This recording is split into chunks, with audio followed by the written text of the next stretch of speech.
My name is Jim Doty, and I'm the founder of the Center for Compassion and Altruism Research and Education here at Stanford, which is part of the School of Medicine.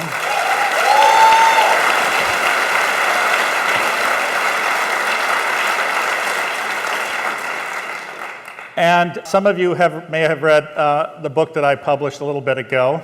And if you have, thank you. If you haven't, go buy it, please. It's now in 31 languages. And it's coming out in Mongolian soon. So for any of my Mongolian friends, you can just be a little patient. Jim, name the name. Into the Magic Shop, a neurosurgeon's quest to discover the mysteries of the brain and the secrets of the heart. Actually, I'm going to tell you a story real quick because it also reminds me about being humble. So my wife and I had lunch the other day, and there was an outdoor cafe, and there were only 2 seats left with another couple. So we sat down with them, and after a while, the woman looks over, and she goes, "I know who you are. I know who you are. You're famous. You're the guy who wrote that book." So I smile, and yes, I am. So I accepted that, and we became friends, and it was wonderful. How many of you who have been to our events have seen me cry at our events? How many have cried themselves? And you know, what happens is that, as I was saying earlier, really the funnest thing that I do for me, and in fact it's very selfish, is to do these types of events where I engage and interact and hopefully allow you to share that experience of being with some of the most profound thought leaders in the world. People who have impacted hundreds of thousands of lives, if not millions of lives.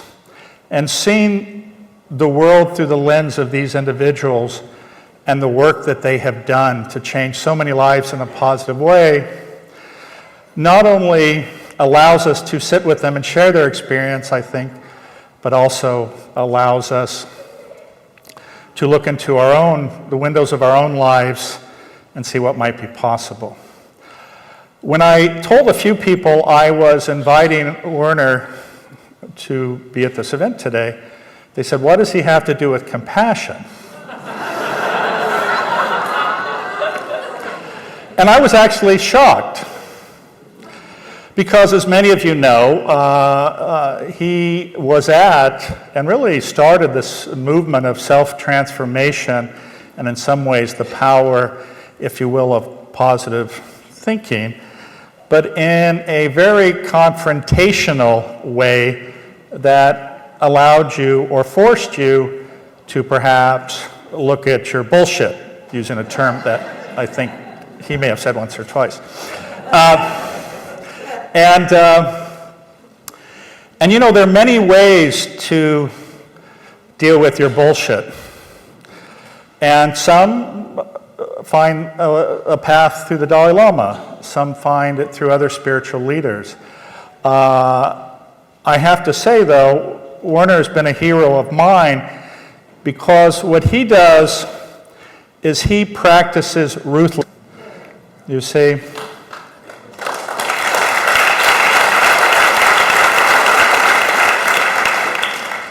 Because a lot of people think that compassion is sort of mamby-pamby and it isn't powerful. But in fact, compassion is really one of the most powerful things. And when you are forced to look at, in a very direct way, how you have created the prison that limits you from reaching your own potential and forces you to look at that. What it does is, it's an incredible gift because it gives you the key to open the door. And that's what's really extraordinary. And if you've followed EST, if you've seen the power of Landmark Forum, even today, where hundreds of thousands of lives are changed, you will understand this. Innumerable studies have been done that have demonstrated very scientifically the extraordinary positive effect that EST and these types of trainings have really had on people and changed really millions of lives. The other interesting thing, there are studies that have demonstrated that people who have taken EST are more empathic and are more motivated to be of service to others. Because once you can recognize your own suffering and be relieved of that suffering, then you see that so many others are suffering and that in fact you were empowered to alleviate their suffering.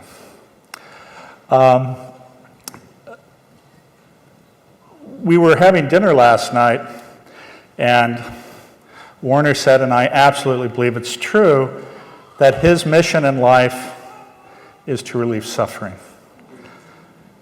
And fundamentally, of course, that's what compassion is. So without further ado, we will start talking about ruthless compassion. So thank you so much.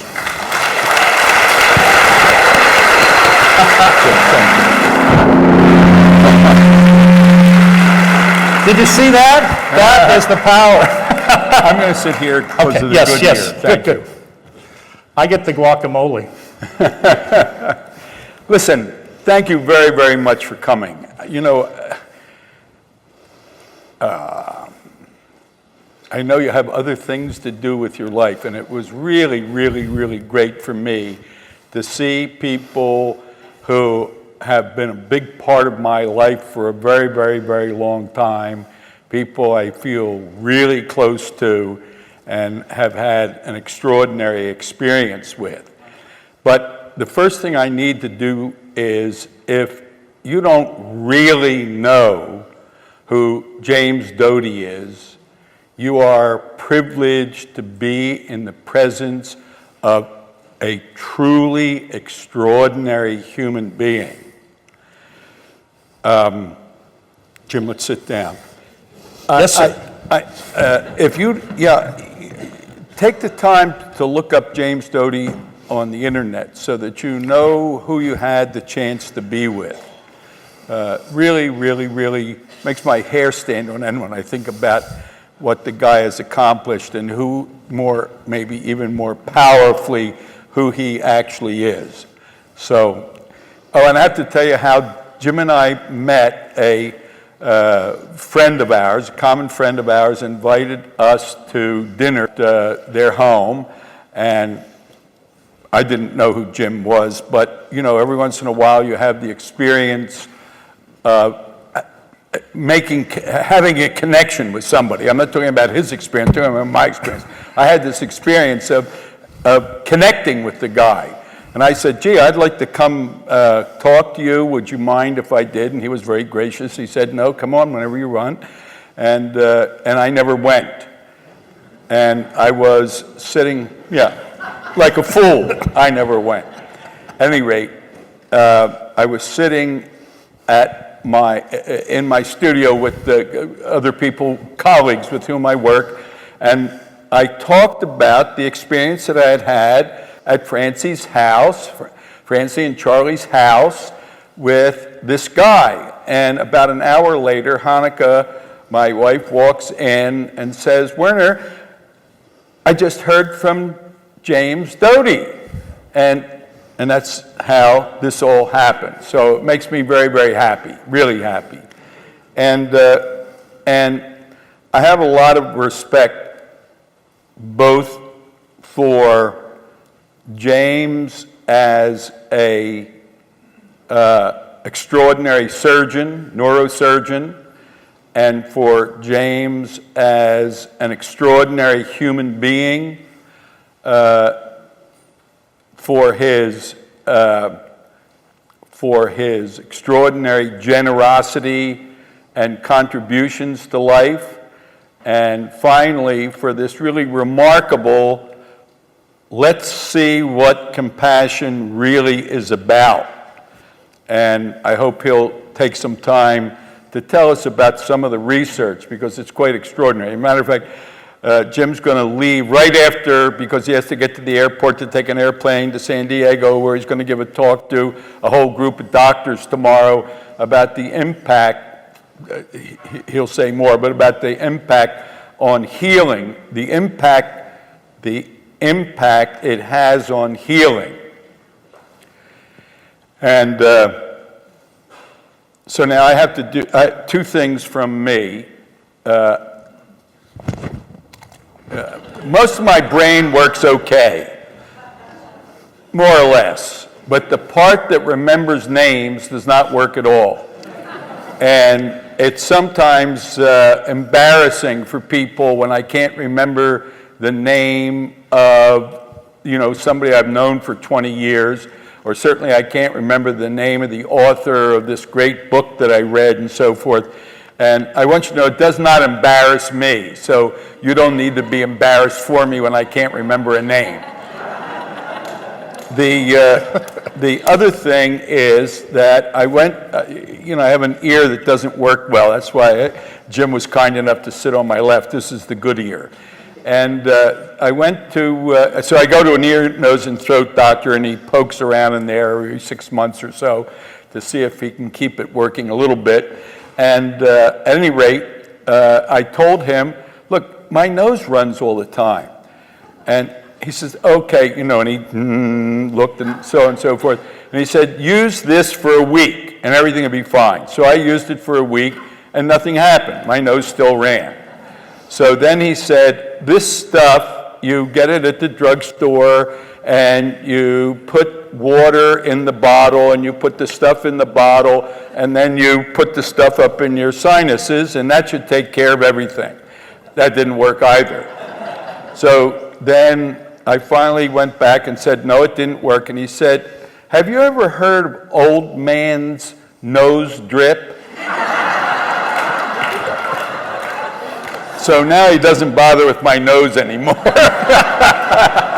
But you'll see me every once in a while take care of my old man's nose drip.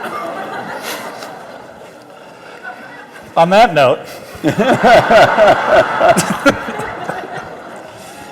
how many people in here have old man nose drip? I guess it's also old woman and middle-aged and woman drip too. So, you had a transformational experience yourself, crossing the Golden Gate Bridge. By accident, yes. Maybe that's how. Or coincidence. Can you just tell us what happened? Yeah. So, by the way, I studied every discipline I could follow, participated in it, and I can't think of disciplines that you wouldn't even know the name of. They're so weird and far out. But at any rate, I got value out of every discipline I ever participated in, but none of them got me, sorry for the, whatever this is, got me over the bridge to a really fundamentally transformational experience. And that's what happened, and it completely altered my life. And what the experience was one of first realizing that I wasted my life running after things that had no value, and hiding it with all of the knowledge I could gain and all of the things I could making money and things I won't mention here in polite company, and all of the things that somehow looked like they were what it was about, but in that moment on the bridge, I realized it was all hollow, that there was no humanity in it, and that I had really wasted my life. And then, in addition to that, I also realized that I actually didn't know anything. I was truly ignorant, because although I had learned a lot during my life, because I loved learning, everything I knew in order to look good, in order to be smarter than somebody else, in order to make money, but it was all in order to. I didn't know anything for itself. And at the same time, these experiences are difficult to comprehend, because at the same time, I realized I could know anything.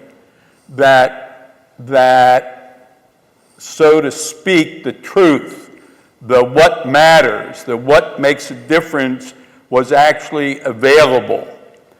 And then finally, and this is one that takes a lot more explanation than we're going to get into tonight, but I realized that on the next galaxy, looking back at what was in this galaxy, on this Earth, nothing was inherently significant. That all of the significance that I had placed on the junk that I had placed the significance on was not inherently significant. And then I looked for what was inherently significant, and I couldn't find anything. Nothing inherently significant. And that left me free to be and free to act. I had taken the walls of the prison that I lived in and just disappeared them. I mean, I couldn't reach all the way that way or all the way this way or that way. I had done pretty good down there, by the way, by then.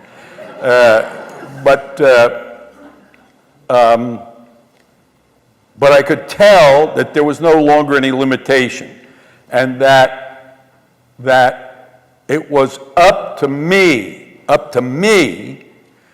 to, and by the way, what a me was, I'll get to in a second, but it was up to me to own what I made significant. It belonged to me. I was accountable for it. I was responsible for it. It was up to me to own whatever it was that I would make significant. And I started to live a life of my own making. Now, though, if we go back to your early background, growing up, you married early. 17. Or maybe I was 18. I guess I was 18. Much more mature by then. Yes. No, but it was a really good thing, Jim, because being a young husband and father, I just had to perform. My family didn't eat if I didn't perform. When I look back, I've forgotten, somebody asked me about it. I look back, and I never, ever, ever worked for a salary. I always worked on performance. And so it helped to keep me straight. To borrow one of your terms, sorry, Jim. Very hard to bullshit yourself when your family depends on your performance. Sorry. No, but you ended up having 4 children with your first wife, but then you Fortunately, I was married to a saint. Yeah, really. But then you left. Yes. I deserted my wife and children. That's a form of leaving. Yeah, well, no, but it's important for me to own the reality of it and to take it on squarely. And since you brought it up, I'll just tell you when I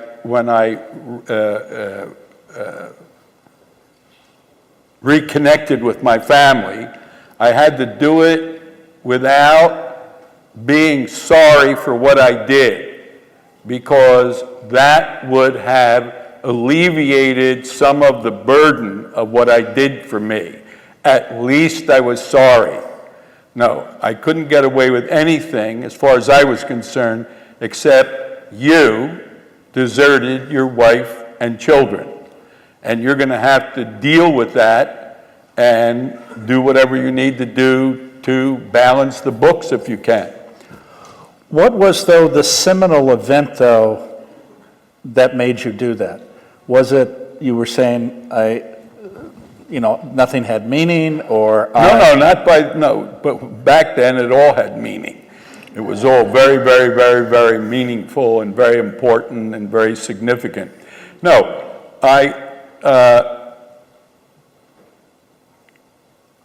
had gotten myself into a place where I no longer could function effectively. And that was the genesis of leaving, of deserting. How many of us in this room have done things that we're not necessarily proud of? How many have done despicable things that they're not proud of? How many are human beings? So, if you will, you came west, Yep. and you mentioned some of the known and unknown forms of education that you ventured through. Was this, you were looking to find meaning, or just the very nature of how your mind worked drove you to try to understand the human condition, or to explain what was in your own head and motivating you? Well, to explain myself to myself, to see what might be underneath it all. And that's what got me to read the books I read and to participate in the disciplines that I participated in. Actually, there's a wonderful quote that says, Werner Erhard is an authentic American genius who has taught himself, which is really an extraordinary statement to make. But this is the nature of your learning. And so once you had this, if you will, transformational experience, how ultimately did that translate into the creation of EST? Yeah, fairly quickly, actually. It's so long ago now, I can't remember the real time span, and I'm terrible about time. I always have to ask Hanukkah, how many years was that? Or when did that happen? Because I'm bad about time, loose about time. But at any rate, it was not long after I participated, one of the disciplines I participated in, I saw an opportunity to interact with people in a way that perhaps left them empowered. And I chose to start doing that, and I did it in that discipline.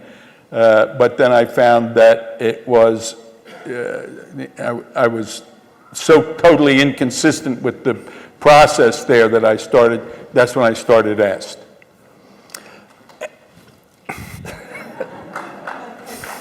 Okay.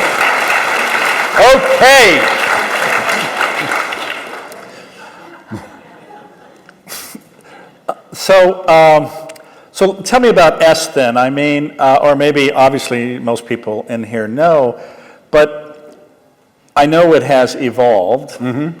But at the time you started it, at least for many, it was very a forceful reflection that had people oftentimes crying. Does everybody agree with that? Was I being too kind? But all of you remember it, don't you, dramatically? Right? Well, for one thing, Jim, it was called the S training. So, and it was not, I mean, people knew what they were going into, and they were courageous. Well, they knew it was not going to be Sunday school. Yeah, obviously they didn't know what was going to happen, and what did happen was surprising for people. But remember, there was an environment in those days in which it was kind of loosey-goosey and drop out and blah, blah, blah, blah, blah, blah, blah, blah, blah. And so it required a certain wake-up call. You know, when most of us wind up pretty arrogant about who we are. I mean, I know who I am.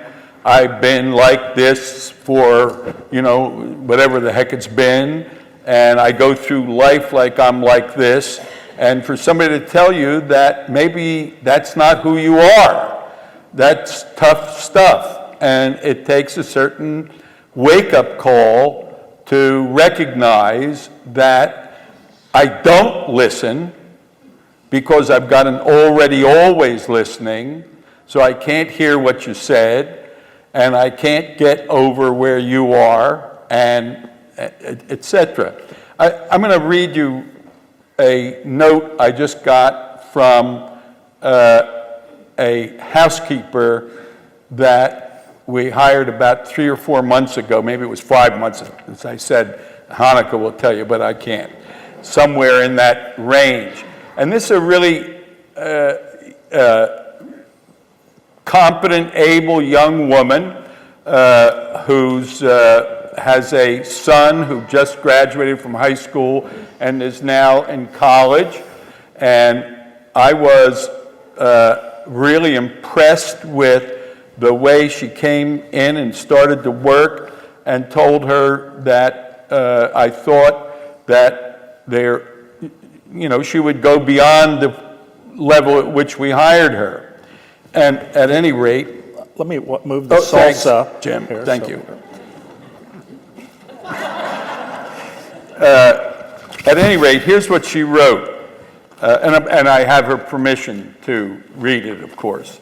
She's, she asked. No. I see you have the same communication I have in my life. Yeah, she had this transformation. She chose to do something that left her with a transformational experience. And here's what she said. I discovered things in my life, things I didn't have names for, but were like heavy loads hanging on me and holding me back in many ways. She goes on, I identified with having a sea of opinions on those around me, and that I'm always quick to judge, so that I've ended up trusting nobody. I've been making up stories about how people hate or dislike me. My issue with trust has been isolating me. You know, it's pretty brilliant. I mean, it makes my hair stand on end that somebody could be big enough to be that straight. At any rate, she says, I'm looking at things differently now, and I'm on a journey to opening up more and also to allow people to speak in my life. Many wars inside me have ceased. A new language is forming, and a person of integrity is emerging. Now, just read it. Speaking about the experience, this new experience of herself, this new experience of herself, she says it's unique and inspiring. So,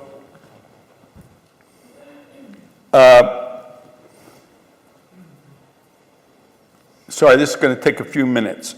Now, that's that part. Here's the second part. The second part is I've had the privilege of working with people in prisons. As a matter of fact, right here in California, San Quentin, lots of people, lots of guys in there with sentences of life without hope of parole. And before you go in there, you sign a statement that you understand that the state will not trade something for you should you be taken hostage. Keeps you wide awake, you see. At any rate, what I learned from working with those men in prison is that they were succeeding in life. The wall was there, and the wall was there, but they had a television, and they had a kid, and they had two guys that watched their back, and they had food from the commissary.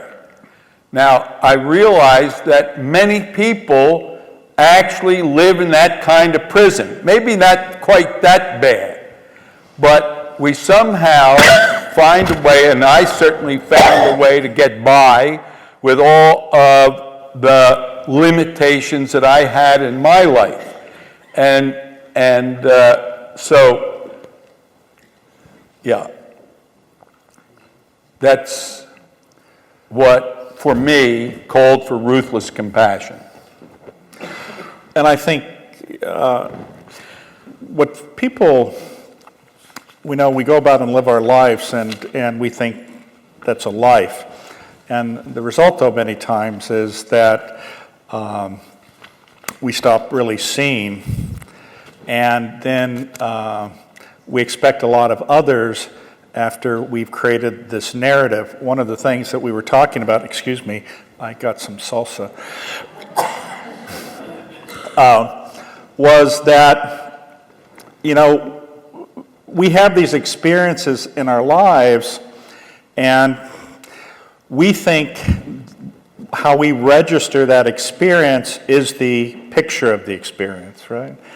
But what we forget is that that experience is actually a canvas that we paint. And we paint it with our emotions. And then that gets cataloged, and every time we look at it, it's not the event, it's how we painted the event. And, it was interesting, and this was really brought forward to me one time as someone really was explaining this to me, and they said, so you're sitting with somebody who's very aggressive towards you, but if you really had insight and put yourself in their position, you would agree that you're an asshole.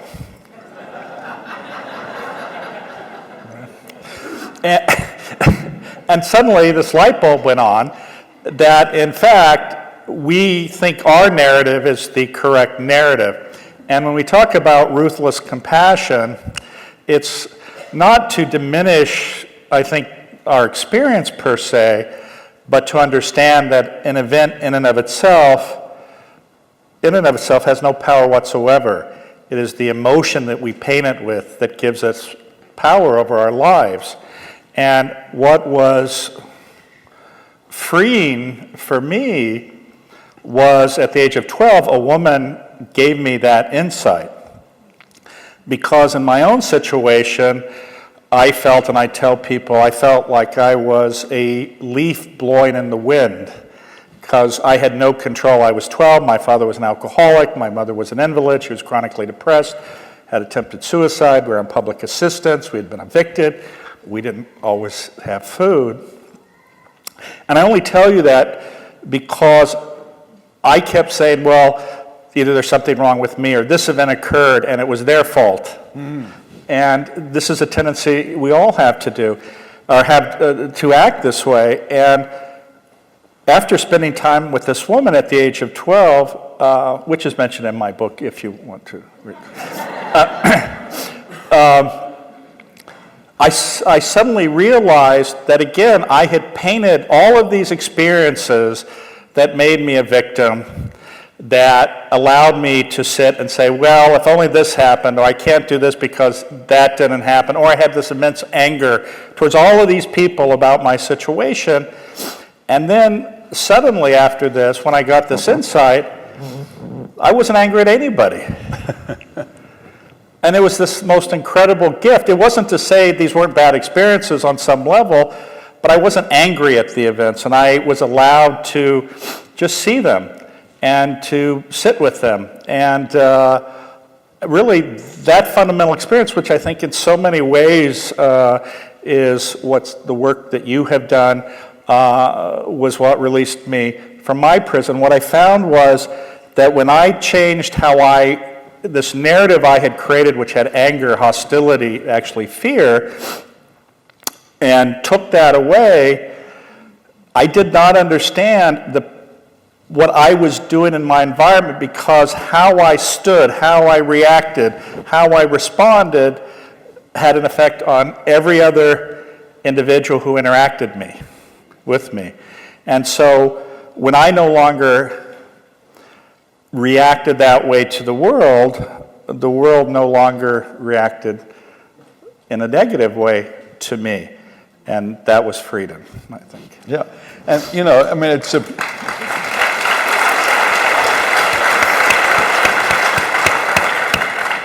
Yeah, and that's, that for me is a perfect illustration of what you can do to leave yourself free to be and free to act.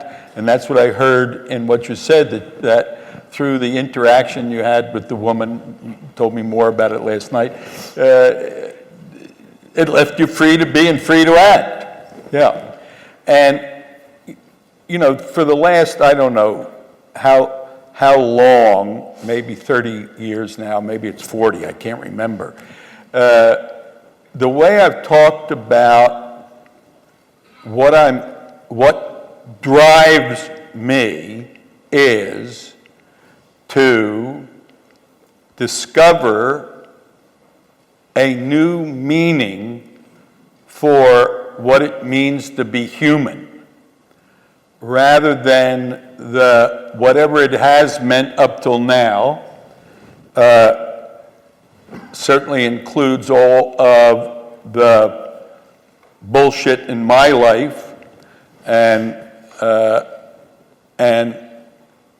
I'd like to see us make available to each other a new meaning for what it is to be human. And that leads me to a more practical entry into it, and that is, who am I really? And it's not who am I really, but who is this I that's all over the place, all over the room, really? What is it to be I really? Or what is it to be a self? And, one of the things that got loosened in that experience coming across the Golden Gate was the importance of I and the centrality of me. And so it's been 50 years, I don't know, it's so long now, I can't remember, exercise of discovery, and that is a large part of what has generated the kind of work that I do. I avoid figuring it out, and I've learned to, I'll say it a couple different ways, I've learned to sit with it, or just look at it. So most people say, well, this is good thinking. No, this is good looking as far as I'm concerned, good seeing. And it takes some time to be with it, to sit with it, to just perceive it, just look at it, see what arises in being with it. And one of the things that's really become clear to me, Jim, is the centrality, and you've just illustrated it, the centrality of reducing the significance of what's going on with me internally. And it's one of my favorite conversations today with people is to recognize, well, okay, don't figure it out and don't tell me what you've learned and don't tell me what you've read. Tell me as you sit there and as you be with yourself, what is going on with you internally. And one of the things, as you pointed out, that I think all of us will discover, because as far as I can tell, the same stuff is going on with every one of us internally. One of the things going on with people internally is what Damasio calls emotion, and what he likes to say is feeling at a subjective level. Okay, great. Yeah, and I think that's quite true. Now, the problem is most people go through life. I didn't say anybody believes this. I said most people go through life that they are what's going on with them internally. I don't like it. I am angry. I am annoyed. I am happy. I am satisfied. This is who I am, huh? Not I'm being angry, not I'm being happy. No, I am happy. I'm not being happy. Yeah. Now, so just to mention some of the others, most of us have an outlook on life, or an attitude, or a, whatever you'd like to call it, a frame for women, or a frame for old men, or a frame for this, or a frame for that. So let's call that a mental state, and the other one an emotional state. And then seems to me always to be a bodily state. And then there's this incessant thoughts mixed in every once in a while with a memory. And as far as I can tell, and you have more to say about this than I, but as far as I can tell, I have no dominion over what's going on with me internally. That somehow, some way, there it is, and I don't think that's who I am. I mean, I don't believe that's who I am, but I tend to go through life that is who I am. And it's ridiculously simple if that's true. Now, by the way, somebody will always say, yes, Werner, but another thing going on with me internally is my perceptions. No, your perceptions are about what's going on externally. So let's just leave those out for a moment and leave it as the simple-minded four. I got four things going on with me internally. Mental state, emotional state, bodily state, and thoughts, and mixed in with some feelings. Now, I have made the most horrible mess out of four simple distinctions. I just can't believe it. If you talk to people, the stories that they have about how they're angry and put upon and not appreciated and blah, blah, blah, blah, blah. But that's all what's going on with me internally. And the people I work with, my colleagues and I, one of whom's in the room sitting over there, he and I work on this thing. Well, let's discover, not figure out, let's discover what's going on with me internally. And, let's not take it for granted. Let's not obvious it. I like Heidegger's notion about tranquilized obviousness. So when I look at a person, oh yeah, I know, yeah, oh, I had dinner with, yeah, no, I know who that is. There's no wonder in it. It's not, oh, great, Masha, yeah, really great. It's like, no, Masha. Now if you watch couples, they tend in that direction. Oh, yeah, yeah, sure. Yeah. Yes, that's true.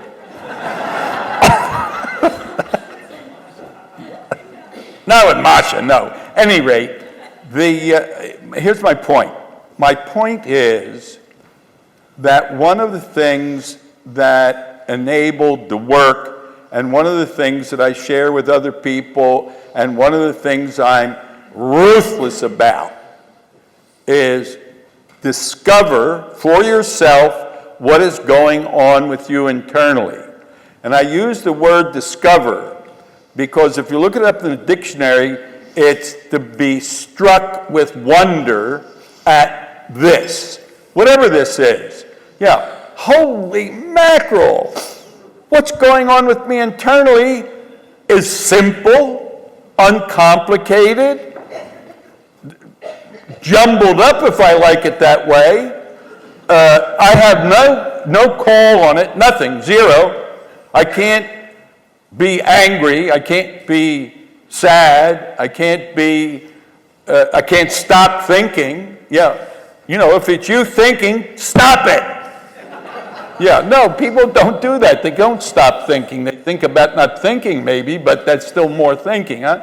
Yeah, so I find that for me is the first step into the freedom to be and the freedom to act. And the other half of it, I'm going to shut up in a minute, Jim. No, that's... The other half of it is... I'm thinking while you're... Okay, good. The other half of it is what Descartes left us with. You know, Descartes is the guy who was looking for what was truly real. And everything he came up with, he doubted. He could find a way to doubt that it was valid. And he finally, as we all know, couldn't stop doubt. He couldn't get rid of the doubting. Because if he tried to doubt the doubting, he was still doubting. Okay, so now he then concluded, man, human beings are, sorry, this is translating the Latin, thinking things, object, things, substances. He got it from Aristotle, but never mind. Thinking things. I am a thinking thing. The one thing, sorry, I got to stand up so I get this across. The one thing he didn't doubt was the I that he came up with. He forgot to doubt this I stuff. He said, I am a thinking thing. Therefore I am. I think, therefore I am. Yeah. I had just said that. I'm thinking, and therefore I am. Yeah, no, all he had a right to say is, what I'm left with is doubting, not a subject that doubts. Yeah, so it's, I think, the second half of this journey into the freedom to be and the freedom to act is to start to question, what is it I'm referring to when I say I? And last story, then I'm going to shut up about this. On a train from the airport in Tokyo into Tokyo, on the train with the woman who translates for me in Japan, and Yumi. And Yumi is the most skeptical human being. She's amongst the most skeptical. She's not going to believe anything. So I asked her, I want you to find this thing you call I. I want you to find it for me. And Yumi was, of course, skeptical that obviously she was going to find the I. It was who she was. So it had to be somewhere. But when we got to the event, she sheepishly told me, I looked all over, I couldn't find the damn thing. Now, that one's pretty tough, to give up this significance about I. Yeah.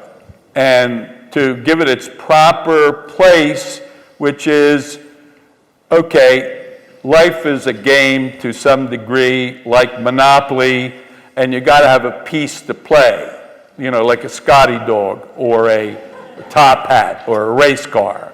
And this I is useful and a piece with which to play the game. That's, I probably said way too much. No, not enough.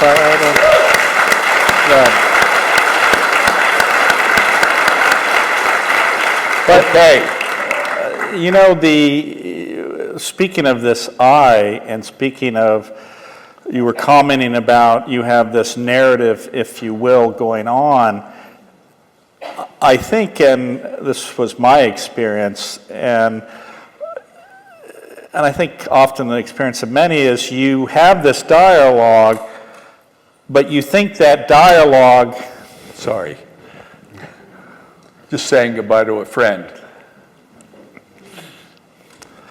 this is my dear friend Charlie Wilson, who's one of the most iconic neurosurgeons in the world.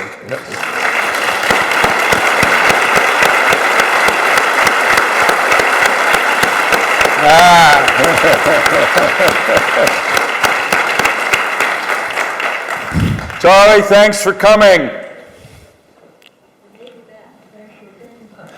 Thank you, Charlie. It's so nice to have so many friends who come to these and who you get to see and interact with and who've actually had profound effects on your own life. But this issue of this talk in your head, what so many of us do is, hi, this is Tamara, who's a good friend of mine. Hello, Ted. Thank you. What happens for so many of us is that this dialogue that goes in our head, we think that dialogue is us. We listen to it, and we believe it.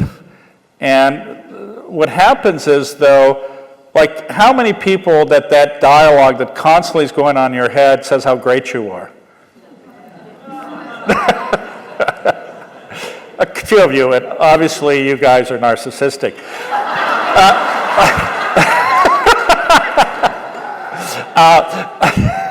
I'm kidding, of course. But for so many of us, that dialogue is this very negative, hypercritical condemnation.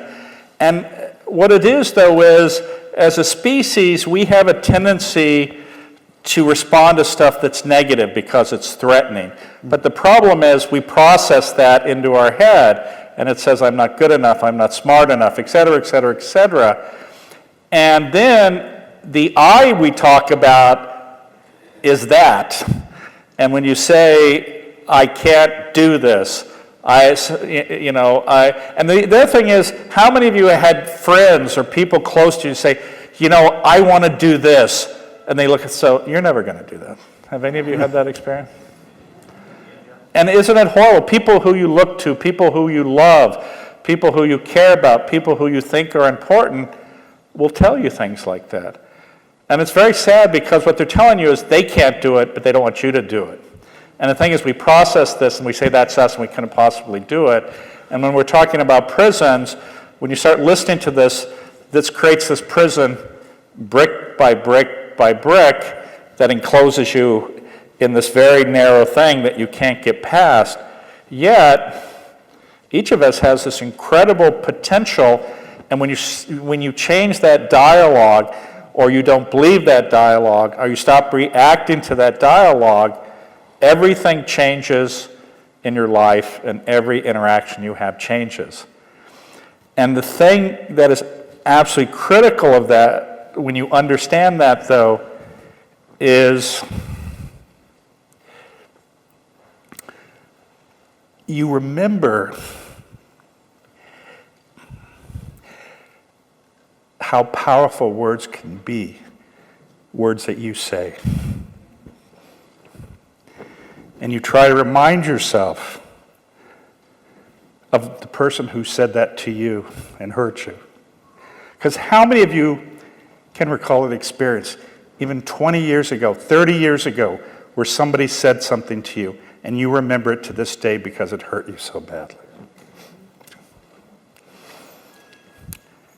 And the thing is, you don't have to carry it with you. You're free to release it, but it's so hard to do. And what they said to you wasn't true. And the thing is, though, you can give the same gift.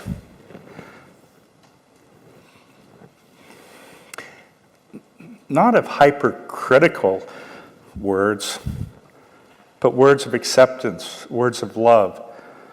Because what happens so often, because of this narrative, we become judgmental, right? Because we have this stuff going on, so we have to categorize everybody, and we hurt them, and we don't even know it. You know, I was talking to a woman the other day, and I was giving a talk, and she came up to me and she said, this is 30 years later, she says, my father told me I wasn't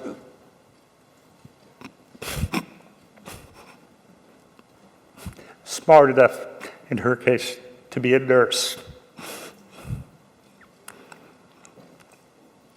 And actually, this was an event where I was speaking to nurses, right?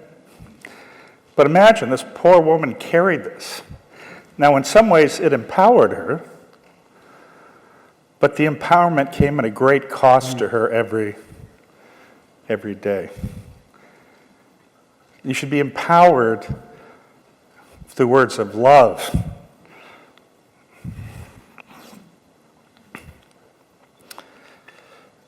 You know, Washington Irving said, tears are precious things.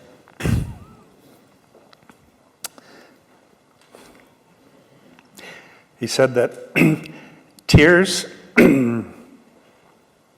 speak more than 10,000 tongues.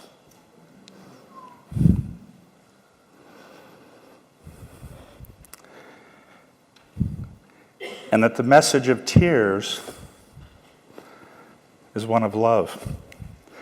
You know, people say, gee, sometimes you tear up when you're in front of people. But that's okay. You see, because so often we think that we can't show our emotion. Like, you can't show your pain, you can't show your hurt. And it's all okay. But again, it comes about judgment of how we think other people judge. Like, I had a person say to me, I was giving a talk and I became tearful, and this woman says, you know, I could be with you for 2 hours and get rid of that. She was a psychologist. And I can be with you and take everything that is human about you, how you connect with another person, away from you. And the thing that makes you human, the thing that makes you connect, the thing that makes you feel another person's pain, I can take from you in 2 hours if you want. But tears are powerful, tears connect, tears are love, and each of you can give so much to another person by just not judging them. And more importantly, not judging yourself. So. Great.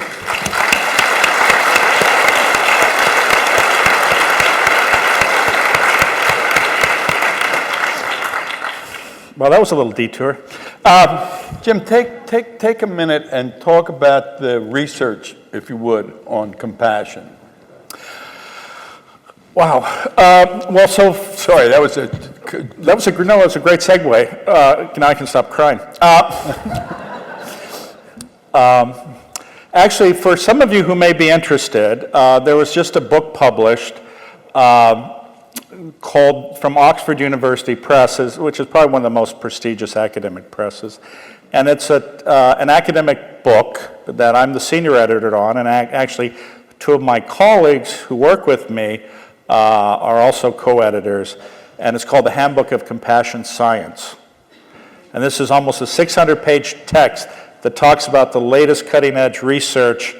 And I have to tell you something. When I came up with this idea of studying compassion, and it's 10 years ago actually next year, I had people say, why would you ever do that? That is an academic dead end. No, and in fact, when I had left Stanford for a period of time, and I had come back, and I went to a variety of scientists in psychology and neuroscience, and I said, I'd like to work with you to explore this area. And without exception, every one of them said, why would I do that? And now the great thing about scientists is that they are motivated by a few things, and if you pay for research, they're highly motivated.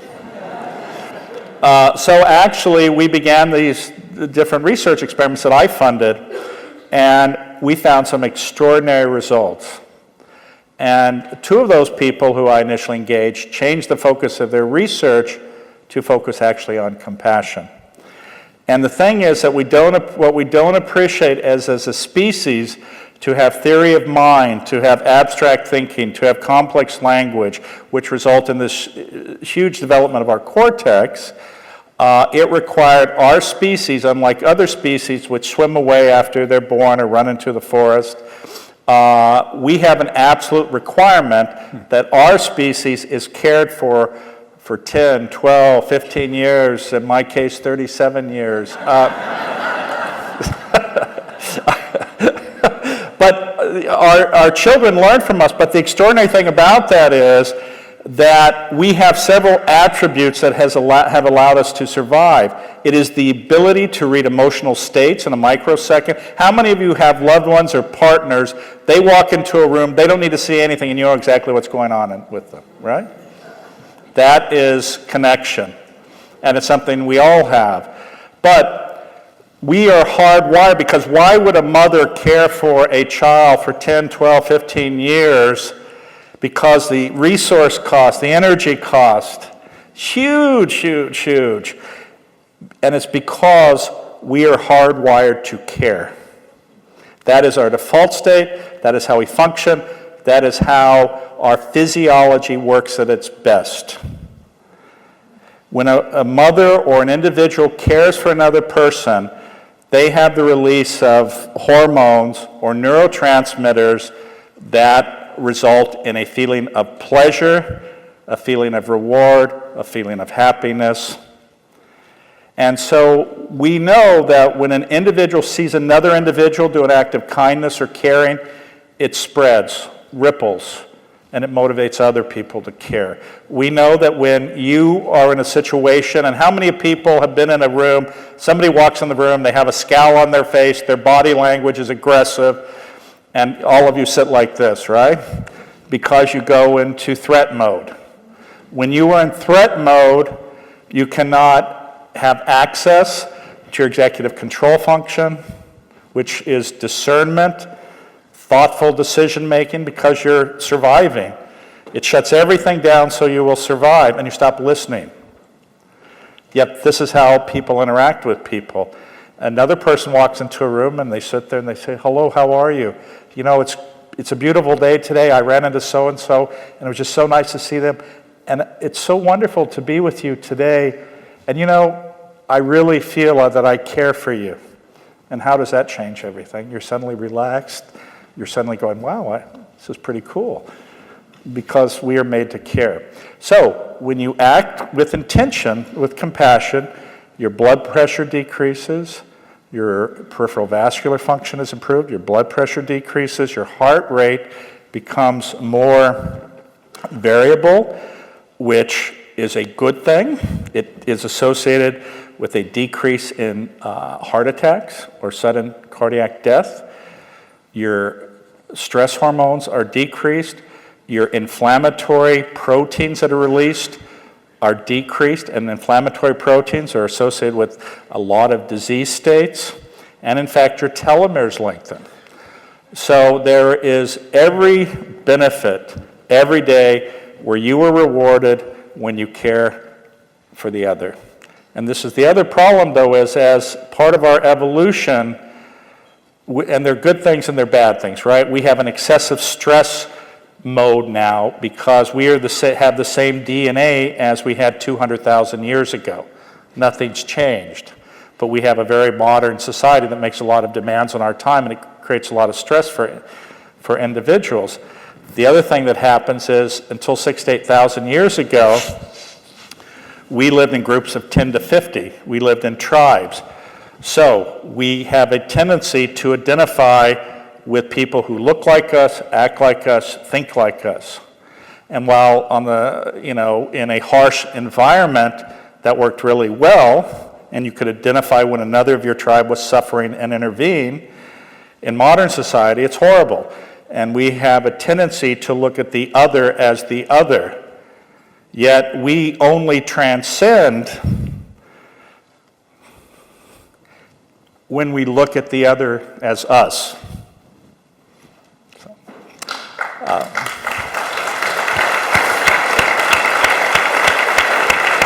So we are running out of time, but that's okay. Warner, talk to me about integrity. Well, it's really, again, I always have to tell people I don't say nice things, by which I mean you can trust what I say. I'm going to be straight with you. And in the beginning of the work that my colleagues and I were developing, integrity became a really fundamental expression of having gotten past the way you wound up being. That is to say, you could be counted on for your word.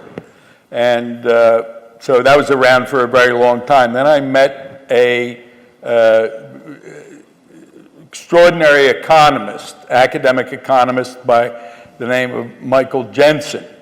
And Mike is, I think, or at least he was at one time, the most referenced economist in the whole community.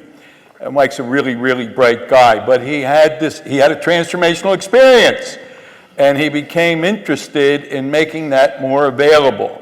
But then he got really fascinated with this integrity stuff, and what fascinated him was, sorry, I'm going to use economic language here for a second, I'll try to explain it. He said that the way in which we treated integrity made it a positive phenomenon.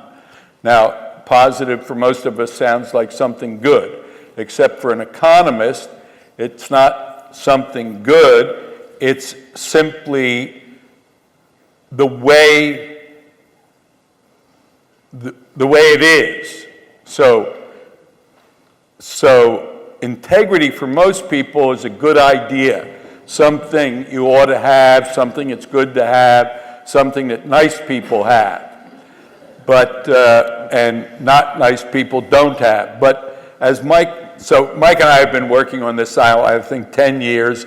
The last paper we wrote on integrity was putting integrity into finance. Wow, that would be nice. And I have to tell you, it was accepted by a pretty prestigious journal called Capitalism and Society, the editor of which is a Nobel laureate in economics. So we're starting to make a few little inroads. Anyway, let me tell you what integrity is a positive phenomenon, is a description of the way things work. So I'll do this really fast. Integrity is defined as the state of being whole, complete, unbroken, sound, and perfect, never mind the rest of it. And so something is either in that state or it isn't. An object is either whole, complete, unbroken, sound, and perfect condition, or it isn't. A system likewise. And a person as a for a person as a person. Now, I'm a person as a body, and, you know, my body's either whole, complete, unbroken, sound, and perfect condition, or it isn't. And if it isn't, there are consequences. The consequence of being less than, now I'll use the short phrase, whole and complete, is a diminution, a lowering of workability. Things don't work well when they lack integrity. That is to say, when they're less than whole and complete. Pretty obvious. And workability is all you need. Sorry, let me get this straight. Workability, no, whole and complete is all you need for workability. And workability is either an opening or a limit for performance. It's not the whole story about performance. You need something in addition to workability. But as workability goes down, the opportunity for performance goes down. And that's integrity as a positive phenomenon, as just the way things work. So people who allow their integrity to diminish wind up with a lessened opportunity for performance.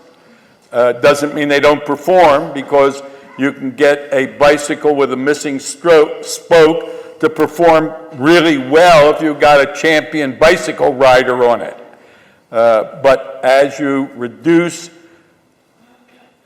whole and complete, you reduce workability. As you reduce workability, you reduce the opportunity for performance.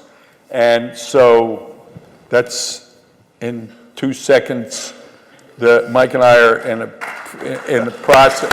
Sorry.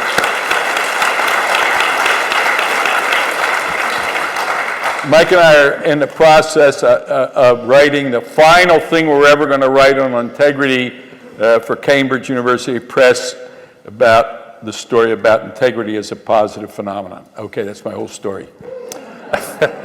Not the whole story. Let me ask you a question. When you look over this extraordinary life and career and the things that you've done, and I want to reference this back actually to the Hunger Project, actually.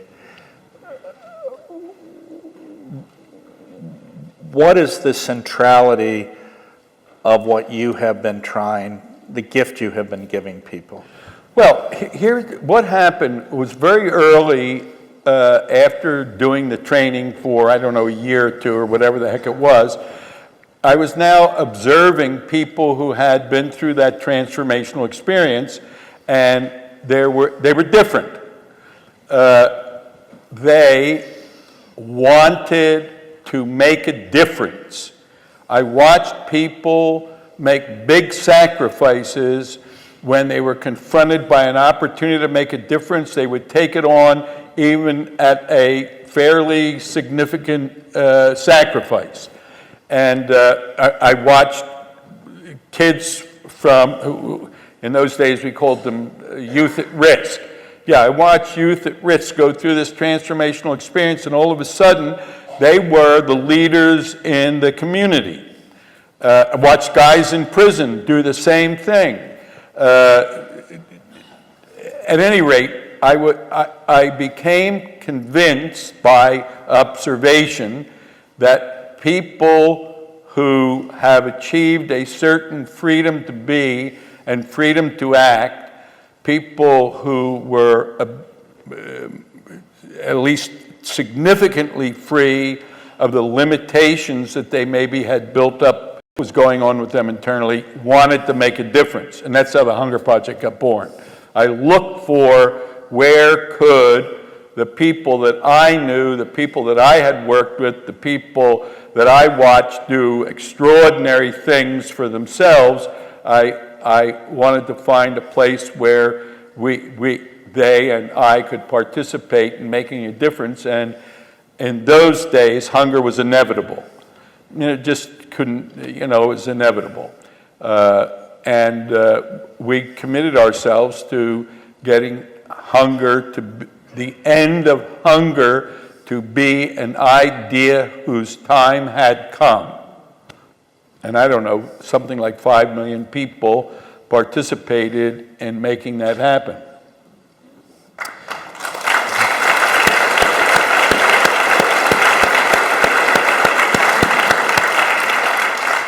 And the reason I bring that up is that each of us has the ability, again, to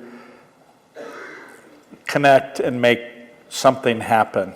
And never underestimate this power within you to do this. And Warner is just an extraordinary example of that. But each of us has that.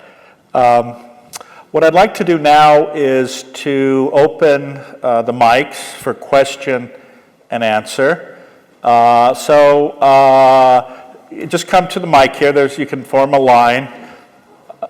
And we'll go and do some question and answers, and we'll see what we might learn from all of that. That's Yes. interesting. There are no questions on this side. These are the knowers. Yeah. Hi. Werner, I used to work for you many years ago in New York. Laura Owen. Yeah, Used to be Maxwell. Yes, to be Maxwell. thank you. Hi, great to see you. And Dr. Doty, I read your book. It's great. Oh, thank you. Okay, now that I've kissed ass here. No. Done a hell of a job. Yeah, I'm good to go now. You talking about how caring is in our DNA. And I look at what's going on in the world, and I'll just take one thing, okay? There's so many things we could talk about, but let's just say refugees, millions of refugees. What's going on with our DNA that's being okay? What is the dysfunction that's going on there? It's not okay, of course. The problem is that when you create fear, it results in people doing things that are not fundamentally natural to them, because they go into their stress mode, and they don't become more open. They become less open. If you look in our own political situation, you see a fear narrative and a group of people who are terrified and who then create the other. And in a artificial narrative that there's not enough, or something's being taken from me, or somebody's taking advantage, then you objectify the other and you justify doing horrible things. And we see it over and over again. The one thing that I know for sure is that if I act how I wish others to act, I can control that. And that is the only thing I know for sure. And the other, No, I like what Jim said about fear makes people less human. Yeah. And, there's probably a lot more to be said about the whole issue that you brought up, but that's a pretty good beginning. Thank you. yes, ma'am. Thank you. I was very excited, Werner, to hear you talking about this idea about disidentifying with the I and being able to step back and just in a place of looking or discovering. Yeah. And I was excited about it because the last year or two, that's the way my spiritual journey has been going. Great. And and so I just loved hearing you talk about that yourself to us. And I wondered, to me, it's been coming to me through the study of non-duality and some of the teachers like Rupert Spira and Advaita and things like that. And I just wondered if you've studied any of those ideas, or if this has come more just through your own awarenesses. The answer is no, okay. But lots and lots and lots of others, and probably people like that. Yes. And like I said, I got value out of everything I've ever studied and everything I've ever participated in, and I have a lot of respect. Jim has interviewed lots of really great people. And I watched some of the interviews that he did, maybe not the whole thing, but a good portion of them, nevertheless. And, he's had some of the real thing here that he's interviewed and spoken to. Yeah. Okay, thank you. Great, thanks. Yes, sir. Hello, Werner. First of all, I just want to say thank you so much for your technology, because when I went to Landmark, after that, I was like, wow, like I can see the reality now and the matrix, and I felt elevated. But at the same time, for some reason, in my day-to-day jobs, I have like the context of Silicon Valley, and what occurs to me is that I want to make the next Apple, or the next big company. But the problem is, after listening to you, is that my ego, and I see myself, and I'm like, that's your ego, so why you're doing that? But I'm like, just can't get rid of it because I want to do it. But one side of me is the creative, artistic side, which says, doesn't matter, go and do your art and do other things, and there's a conflict, and could you help resolve it for me? Well, yeah, I don't know whether I can resolve it for you, but let me tell you how I resolved it. Yeah, in Zen Buddhism, there's what they call the high road and the low road. And the high road is very wonderful. And on the low road, you have to do everything wrong first. And then you get to enlightenment. So maybe give yourself some room to participate in this I expression. Okay, great. Yeah.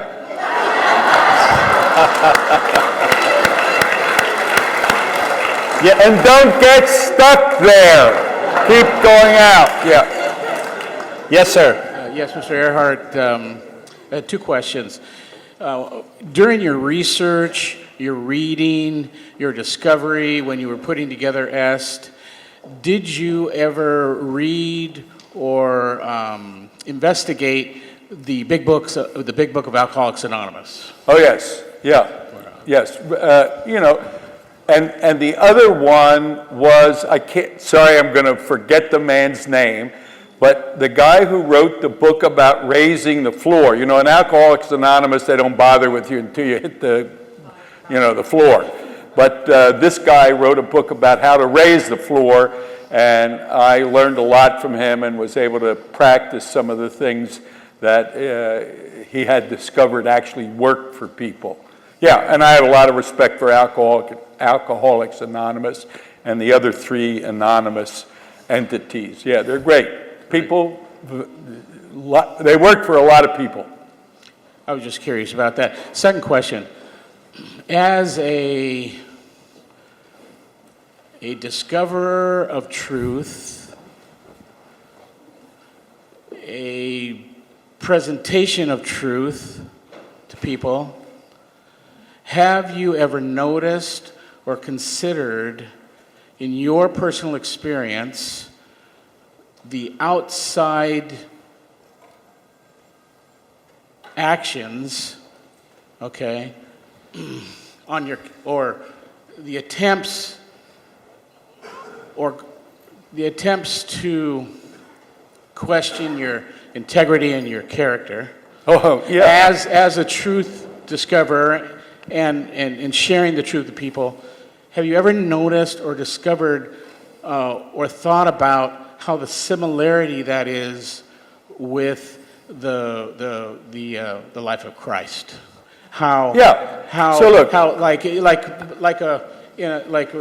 if Christ was crucified, did you ever notice that wow, this is what I'm experiencing when you experience whatever you did? So obviously I have no right to have any relationship with Christ and what Christ represented.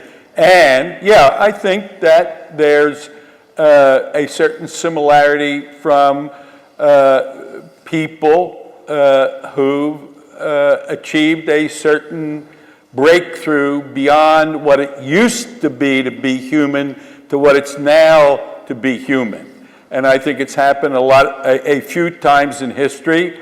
At one point, we all would be accept that we were not going to call the shots. The chief was going to call the shots. The head, the king, the queen, the whatever it was going to call the shots. And that's just the way it was. And somehow, some way, we broke through that. And while it's not all gone, it's pretty much undermined in the broader scope of society. At least the part of society where I've spent most of my time, although I've made damn sure I spent time in those other societies, so I had a sense of them. Yeah, I have no problem with that. That's great. Thank you. Yeah. Thank you. Hey, it's been a dream come true for me to be with you. Thank you. I did the Landmark Forum right after the LA riots with Crips and Bloods and Latino Cholos that I used to try to be like. And Jerome Downs was my Landmark Forum leader. And he's yes. Yeah, I've listened to, I never did EST, I listened to all your tapes. Okay. I used to memorize your Sorry about information. that. I created myself as an empowerment comedian in a Landmark seminar.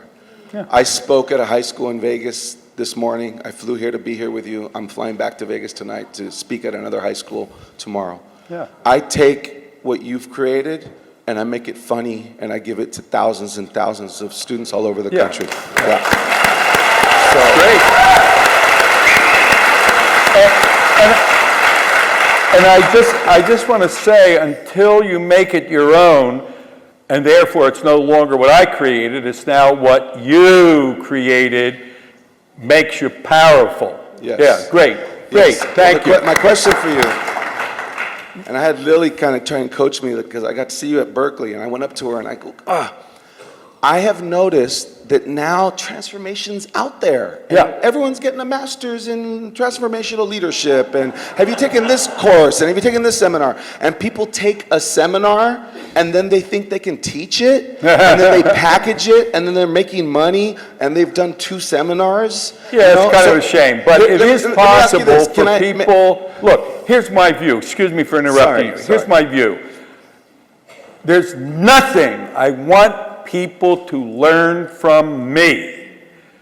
It's what you discovered for yourself that makes it powerful.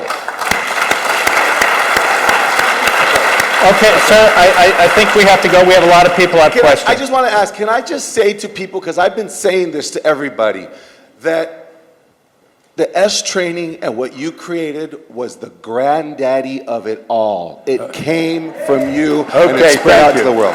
Thank you very much. Yeah, I get who you are. I got it. Yes, ma'am.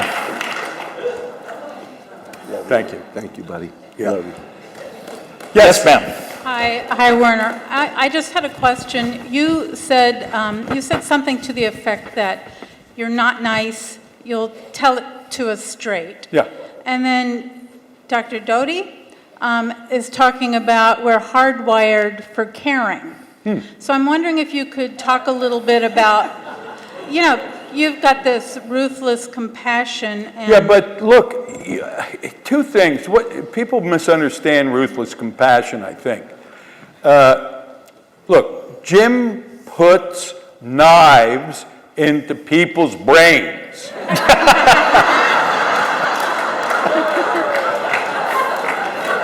Yeah. And in fact, I was operating until 4:45 today, actually, from 7:30 to... Yeah, and I happened to, because he had some photographs of what he had accomplished, it was really ridiculous, remarkable. And, the guy stood up for, I'm sure, hours on end to do it. And you can't do what he did without caring. Yeah, you can get some ways into it, but I don't think you can do it like he does it without caring. So this ruthless compassion is an expression of caring. And I couldn't agree more with Jim that it's fundamental to being human. I didn't say it was fundamental to all people. I just said when you find your humanity, you will find caring there. And that's what happened, for example, with the Hunger Project. People found their humanity and the caring was natural. They wanted to make a difference, but they didn't want to make a difference to look good. They wanted to make a difference that would make a difference. Does that help? you. Yeah, great, thanks. Hi, Werner. My name's Rayona. You and I have had a few of these conversations over the last 40 years. Okay. So I came tonight, first of all, I would come anywhere to see you, but the topic was of particular interest to me because the day after Thanksgiving, I'm going to see my dad, who I haven't talked to in 26 years. Oh, And the last time I had a long dry spell, I did the S training, and then we talked, and then things didn't work out, and so 26 years goes by. The thing I find myself in right now is, the best way to describe it is unrecognizable. Uh-huh. Good, I got that. two things going on, one in relationship and one with regard to my dad, where I find myself like, this isn't the me that I was up until recently. So I'm struggling with that. And then the thing with my dad that I believe was the catalyst, and I didn't put it together until tonight. So my brother died suddenly 4 months ago, like just dropped dead of a heart attack. Mm-hmm. And I had this regret that I was going to go see him, and I hadn't seen him and all that stuff. Well, I called my other brother to call my dad because we weren't talking. And so my brother calls him, and when I talked to my brother, I said, hey, did you talk to Dad? And he said, yeah. And I said, what did he say? He said he started crying. Now, he hadn't talked to my brother in 45 years. Yeah, doesn't make any difference. Right. Yeah. And he started crying. Yeah.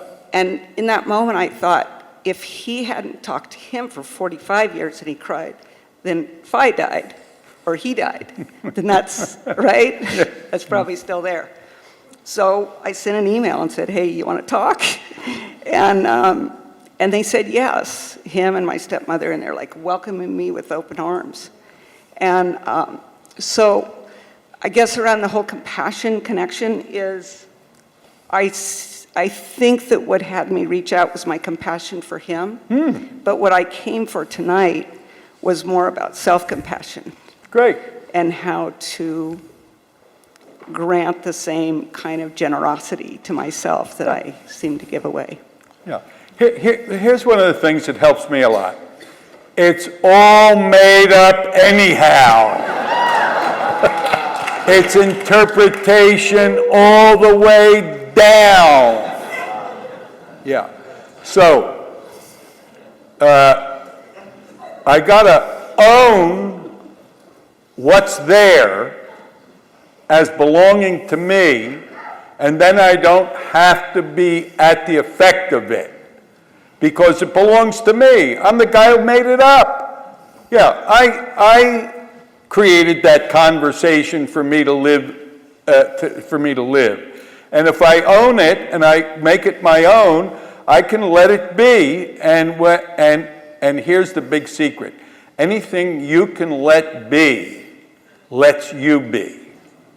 So if I can let my own stupidity and ignorance and smallness, if I can let it be, it lets me be, and it leaves me free to be and free to act. And, you know, your compassion for your dad speaks about your being a big human being. Yeah. Okay, thank you. Yes, ma'am. Hi, Werner.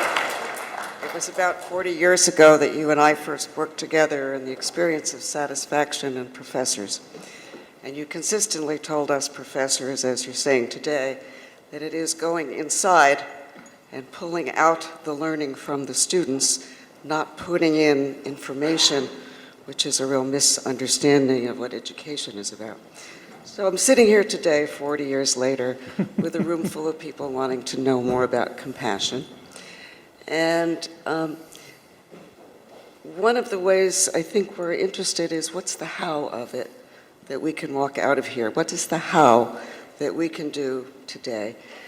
One of the ways I like to do it is to just think about what it took every one of us to get here, Yeah. Yeah. to be here, the logistics of it all, the things we didn't do, and so on. Yeah. And by reaching in, again, to seeing me as a person and looking to see the other person as kind of the same person without, as you taught us all those years ago, regret or resentment, the only two emotions you said that are about the past and not changeable. Okay. So it seems like having that kind of compassion for ourselves, Yeah. to not judge, to live. Anything the two of you would like to offer in addition to that?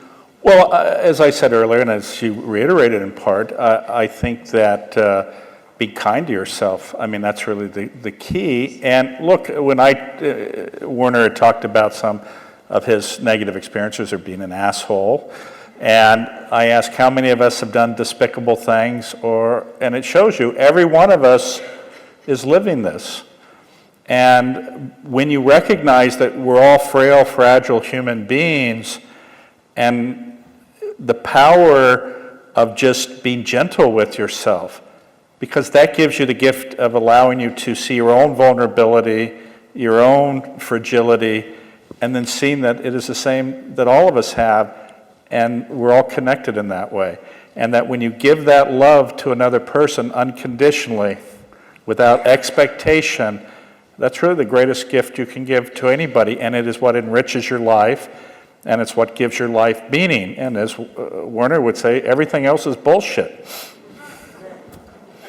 So, yes, sir. Hi. Thank you, sweetheart. Yes, sir. Thank you for setting all of this up, Jim, and the research that you do, and thank you, Werner, for being here tonight. I did the forum a couple of years ago, and I was very skeptical going in, and one of the things so I got it at the end, or I got what I got, and and one of the things that really fascinated me was that even though you had left the work or the corporation maybe 30 years ago, 25 years ago, it was still delivering the results consistently. And if you run a company, Maybe better. Go ahead. Maybe better. I don't know. But so I was sitting there and I was thinking, how is this possible? Because in my company, if I'm not pushing the right buttons, things just fall apart. And I was wondering, what is the key to creating this kind of consistency of something that delivers these results every time? Yeah, I think that a lot of it has to do with constituting the enterprise as an opportunity for people to contribute.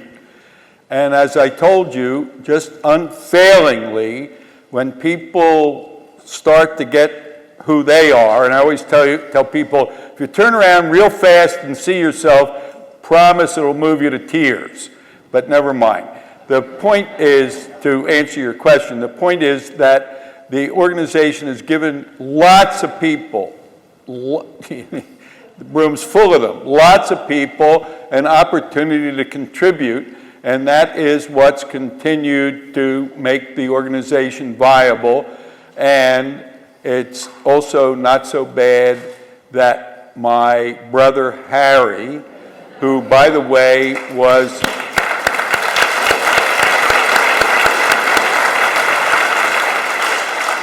my brother Harry, with whom I worked very, very closely before he became the CEO, and he's been the CEO now for almost 25 years, almost unheard of. Nobody lasts that long. And as I said, the organization has just gotten better run and more successful and more useful and more contributing and making a greater difference all the time. So it helps to have a really, really great brother.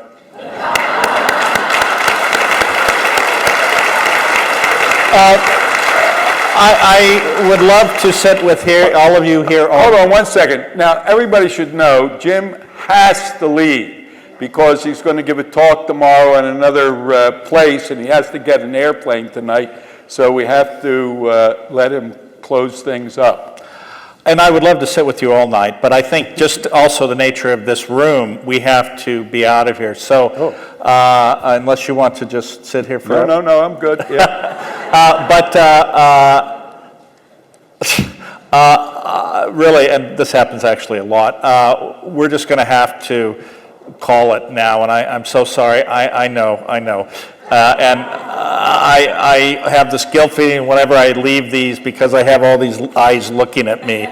And so I would like to thank everyone who has shared tonight, and thank you all so much for being with us. I want to also thank Werner for coming tonight, his friendship, and the incredible work that he's done. I'd like to give him just an incredible... Yeah. Thank you. Okay. Thank you very much. Thank you. Okay. And I would also like to say, in a selfish way, in a little bit, many of you think that because CCARE is at Stanford, that Stanford shares their $21 billion endowment with me. They do not at all, although I am very thankful and joyous to be affiliated with Stanford. If you like the work that we do, the things that we do, coming to these events, if you would consider at some point make a contribution. I don't like to ask for things necessarily, but at the same time, that's how we survive. So thank you again so much.